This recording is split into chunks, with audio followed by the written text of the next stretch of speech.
তৃণমূল কংগ্রেসের পক্ষ থেকে হ্যামিল্টনগঞ্জ বাসস্ট্যান্ডে শহীদ দিবস পালিত হলো।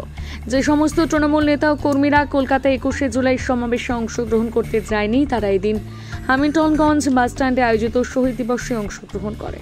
এদিনের শহীদের স্মরণ করা হয় এবং শ্রদ্ধা জ্ঞাপন করা হয়।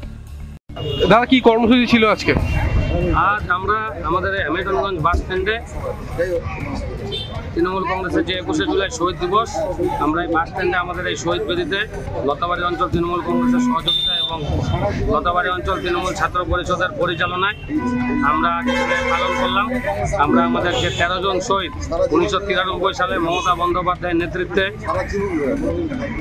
মহাকরণ যে অভিযান হয়েছিল, সেখানে যে 13 জন শহীদ হয়েছিল তৎকালীন বামফ্রন্ট সরকারের পুলিশের গুলিতে, তাদের স্মরণ করে আজ আমরা আমাদের এখানে তৃণমূল কংগ্রেস তৃণমূল ছাত্র পরিষদের সকল নেতৃত্ব একত্রিত হয়ে সকল পঞ্চায়েত সদস্য, প্রধান উপপ্রধান সহ যারা আছে লতাবাড়ি অঞ্চলে সমগ্র সকলকে একত্রিত করে আজ আমরা এখানে শহীদদের স্মরণ করলাম। কতজন এসেছিল তো আজ? আজ এখানে প্রায় 100-এর উপরে লোকের সমাবেশ হয়েছিল। সকলেই এসেছে, সকলে শহীদদের উদ্দেশ্যে তাদের স্মরণ করেছে, তাদের স্মৃতির উদ্দেশ্যে পুষ্পার্ঘ নিবেদন করেছে। এরপরে কোনো আর কর্মসূচি বা কিছু আছে? না, এরপর আর কোনো কর্মসূচি। কি কর্মসূচি ছিল আজকে আপনাদের?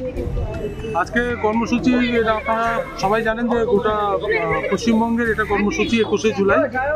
21শে জুলাই আমাদের মাননীয় মুখ্যমন্ত্রী যখন যুব কংগ্রেসের নেত্রী ছিলেন, তখন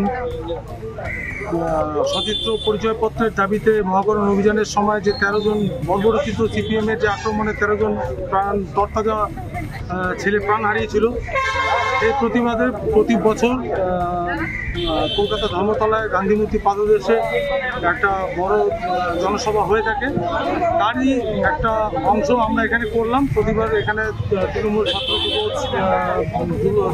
ছাত্র কংগ্রেস এবং আমাদের তৃণমূল কংগ্রেসের পক্ষ থেকে এখানে 21শে জুলাইয়ের আমরা পতাকা উত্তোলন এবং শ্রদ্ধার্ঘ্য নিবেদন করলাম ওই 13 শহীদের নামে, এবং মোমবাতি প্রজ্বলন করে তাদের উপরে শ্রদ্ধা জ্ঞাপন করলাম। আমাদের এখানে প্রত্যেকটা তৃণমূল ছাত্র পরিষদের পক্ষ থেকে এবং আমাদের মাদার পক্ষ থেকে সব কর্মীরা এখানে উপস্থিত আছেন, এবং তাদের মধ্য দিয়ে আজকে আমরা এই দিনটা পালন করব।